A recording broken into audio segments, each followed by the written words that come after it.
கர்நாடகாவில் முத்தையா முரளிதரன் ரூபாய் 1400 கோடி முதலீடு.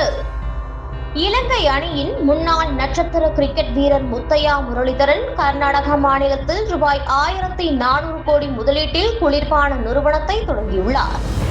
இலங்கை கிரிக்கெட் அணியின் முன்னாள் வீரரான முத்தையா முரளிதரன் அங்கு குளிர்பானம் தின்பண்ட தயாரிப்பு நிறுவனத்தை நடத்தி வருகிறார். தனது குளிர்பான நிறுவனத்தை இந்தியாவில் அறிமுகப்படுத்த அவர் முடிவெடுத்தார்.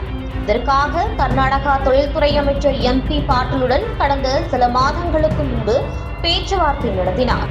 அப்போது கர்நாடக அரசு போதிய ஒத்துழைப்பும் சலுகையும் வழங்கும் என உறுதியளிக்கப்பட்டது. இதையடுத்து நேற்று முன்தினம் பெங்களூர் வந்த முத்தையா முரளிதரன் மீண்டும் MP பாட்டீலை சந்தித்து பேசினார்.